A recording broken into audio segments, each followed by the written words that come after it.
a lot of outgoings. The biggest outgoing for them is their paying staff. Their staff gets an hourly rate, but staff which aren't highly qualified, like lifeguards and personal trainers, get a higher wage as they are more qualified than other members of the staff, like receptionists, for example. Another big outgoing is paying for the gym equipment. Although it is one of the biggest incomes, it's also one of the biggest outcomes. For example,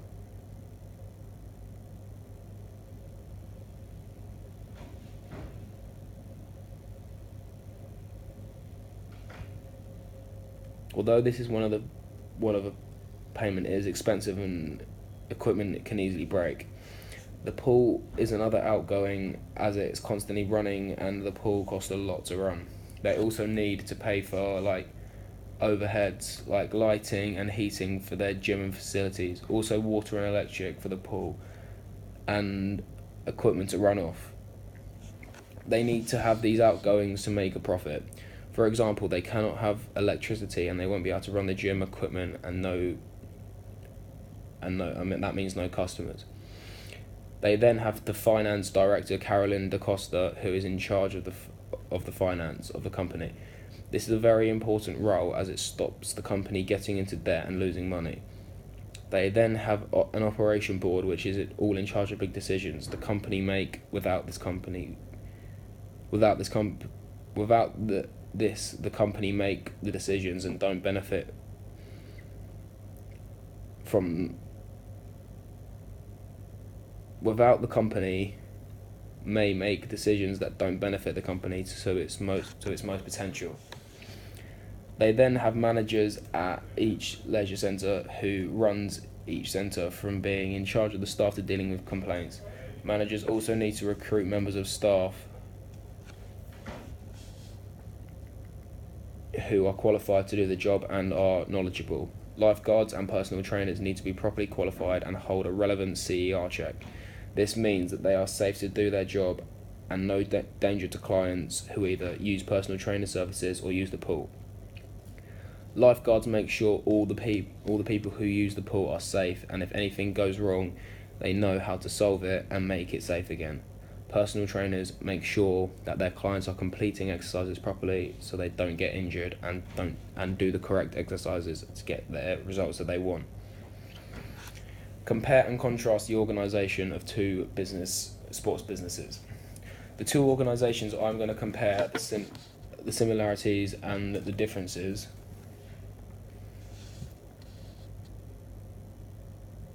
The two organisations I'm going to compare the similarities and differences for are the ones I've spoken about in the above: Brighton Hove Albion and a professional sports club, and DC Leisure and their private leisure club.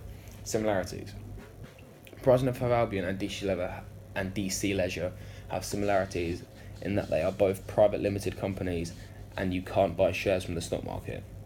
You can buy a share in the company, but no ordinary person can do it. You have to be a multi-millionaire, as you have to buy a share of the business. For example, a multi-millionaire, as you have to buy a share of the business. For example, a multi-millionaire could get hold of Tony Bloom, the owner of Brighton, to ask to buy a chunk of the business. It could be 20%, for example. But shares for both these companies are not on the stock market, so no ordinary people can buy shares of either of these companies. Another similarity of both these sports organisations is that they both have CEOs and a board which runs the companies and have big say in decisions made by each company. For example, Brighton and Hove Albion board may decide to set up a season ticket prices, and the CEO may decide not to do it, as it may reduce the amount of season tickets they sell. As an advantage of the companies having a board and a CEO is the decisions that made will go through two lots of people, so their decisions will only be to the best intentions for the company. Another similarity is that the structure is sort of the same, as both companies have a board and a CEO. The differences: Brighton and Hove Albion and DC Leisure are both very different companies as they target different people. For example, Brighton and Hove Albion attracts fans who like to come watch the game and spend money while they're in the ground on food and drink, which is usually fatty foods like pies and alcoholic drinks.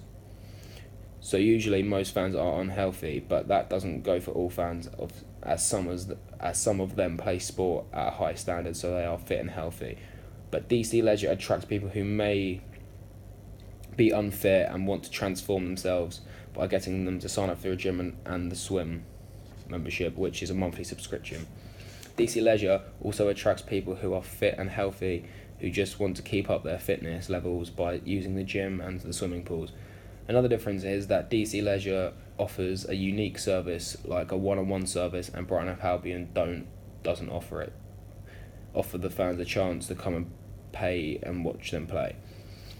DC Leisure offers one-on-one service like a personal trainer session with clients can pay for. Brighton doesn't offer a service like this for their fans, only offer a service where the fans can come and watch the game. Also, another difference is that Brighton Hove Albion FC pay their employees a lot more than the gym does. So this means that Brighton's incomings need to be a lot more than the gyms to be able to afford to pay their players' employees. Also, Brighton and DC Leisure have different ways of earning money. DC Leisure relies on their clients paying each month for their gym and swim memberships, paying one-on-one sessions or purchasing gym or swimwear. Brighton gets income from people coming to watch the game, fans purchasing food and drink, and also purchasing merchandise from the club shop. Other differences is that Brighton have two different types of management for each part of their business, and DC Leisure has one. Brighton has two management teams, for one football side and for one the business side. DC Leisure just has one management team for the whole business, and they only have one side to the business. Brighton and Hove Albion has two sides to their business, and a football side and a business side. The football side manages everything to do with football, anything from getting a new player to arranging a new pitch to be laid. The other side is sorting out ticket sales to management staff in the shop. Types of business organisations. Private limited companies. Both my companies I have chosen, Brighton Hove Albion and DC Leisure, are private limited companies. Private limited companies are companies which are arranged by shareholders who have a share of the business and take charge of it. Private limited companies are not on the stock market, so not everybody can buy a share in it.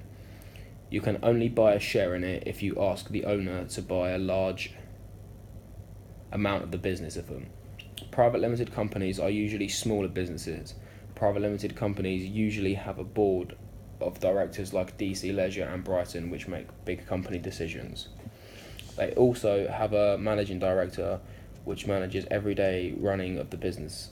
An example of this could be dealing with a complaint from a customer. A big advantage of a private limited company is that the shareholders will not be liable to any debts the company has.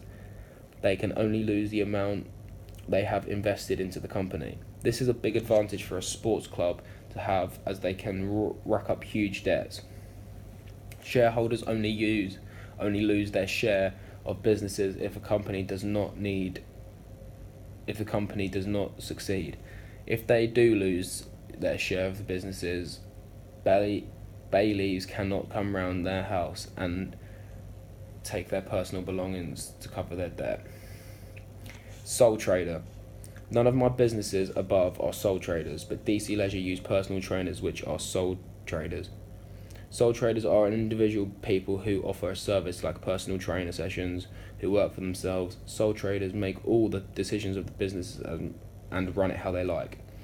They also keep all the profits for themselves to spend on what they like, but are responsible for all the debts. For a sole trader to set up, they should seek advice from the bank to make sure they have sufficient funds available.